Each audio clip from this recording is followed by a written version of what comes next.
Hello दोस्तों, कैसे हैं आप सब। मेरे YouTube channel e learning learning with Ekta में आप सभी का स्वागत है। आज मैं आपको तत्सम एवं तद्भव शब्दों के बारे में बताऊंगी।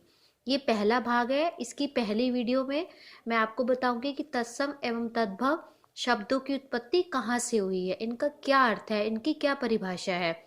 और मेरी तत्सम और तद्भव शब्दों को जानने के लिए मेरी नेक्स्ट वीडियो आप जरूर देखिएगा। मैं अपने नेक्स्ट वीडियो में तत्सम और तद्भव शब्द बताऊंगी कि तत्सम से तद्भव में और तद्भव को तत्सम में कैसे परिवर्तित किया जाता है।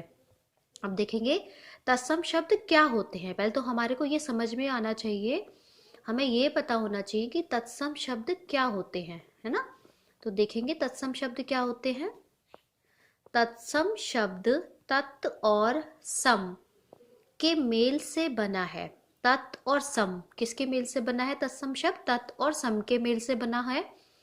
इनका अर्थ होता है उसके समान। तत्सम शब्द का क्या अर्थ हुआ, उसके समान। जो शब्द संस्कृत भाषा से बिना किसी परिवर्तन के हिंदी में प्रयुक्त होते हैं उन्हें तत्सम शब्द कहते हैं।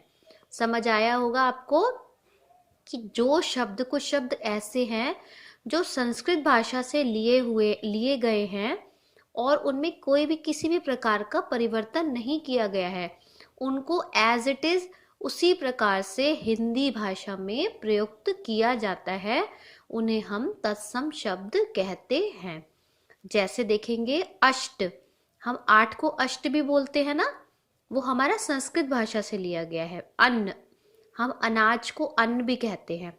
अश्रु, अश्रु कौन क्या होते हैं, आंसू, है ना, ये इनका तत्सम रूप है।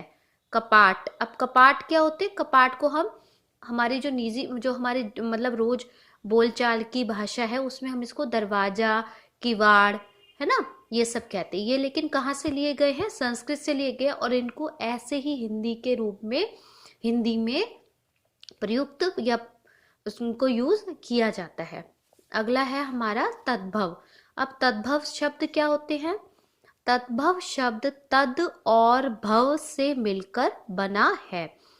ठीक है, तद और भव 2 शब्दों से मिलकर बना है। इसका क्या अर्थ होता है, विकसित अथवा उससे उत्पन्न।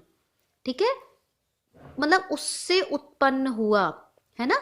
अर्थात जो शब्द संस्कृत से उत्पन्न या उनसे विकसित हो वो तद्भव कहलाते। अब तत्सम में क्या था कि वो संस्कृत भाषा से लिए हुए थे, है ना, और एज इट इज उनको उसी तरीके से उनको हमारी हिंदी भाषा में प्रयुक्त किया गया।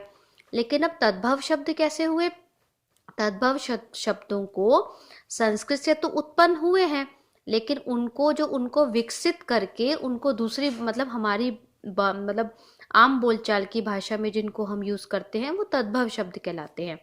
तद्भव शब्द रूप परिवर्तन के साथ संस्कृत से हिंदी शब्दकोश में आए हैं। तद्भव शब्द क्या हुए, तद्भव शब्द रूप परिवर्तन के साथ उनमें कुछ चेंजेस किए गए हैं, उन चेंजेस के साथ, उन परिवर्तनों के साथ संस्कृत से हिंदी शब्दकोश में आए हैं। जैसे कि देखेंगे आम, आम को हम अपनी आम मतलब बोलचाल की भाषा में इसको संस्कृत से परिवर्तित किया गया है तो हम उसको आम बोलते हैं और संस्कृत में उसको क्या बोलते हैं, आम्र। आधा, आधा को हम क्या बोलते हैं, क्या बोलते हैं उसको, अर्ध, है ना। फिर इसको हमारे कुछ इसका हमने जो मतलब परिवर्तन करके इसको हमने आधा बना दिया। कबूतर को अगर हम उसको तत्सम शब्द में बोलेंगे तो उसको क्या बोलते हैं, कपोत, कपोता। ठीक है ना, तो इसका कबूतर को, इसको कपोता को हमने चेंज करके, इसका परिवर्तन करके संस्कृत से हिंदी में इसको कबूतर बना दिया। आदि ये जो शब्द होते हैं वो तद्भव कहलाते हैं। तो अब आपको समझ में आ गया होगा। पहले तो अगर हम शब्द, जैसे कि आपके परीक्षाओं में भी आते हैं तत्सम तद्भव शब्द, लेकिन जब हमको पता ही नहीं होता कि क्या होते हैं तो हम उनको चेंज नहीं कर पाते हैं, है ना। तो इसके लिए हमारे को पहले ये पता होना बहुत जरूरी है कि तत्सम और तद्भव शब्द क्या होते हैं। तो आपको आशा करती हूँ कि इस मेरी वीडियो में तत्सम और तद्भव शब्द क्या होते हैं समझ में आया होगा। अब इनके शब्दों का जो उनके कुछ एग्जाम्पल्स हैं, वो उदाहरण हैं, जो क्या होते हैं शब्द, कौन कौन से शब्द हैं, इसकी जो मैं अगली वीडियो बनाऊंगी और उसमें आप जरूर देखिएगा कि कौन कौन से शब्द हैं। इसी आशा के साथ आप मेरा चैनल लाइक करें और सब्सक्राइब करें। धन्यवाद।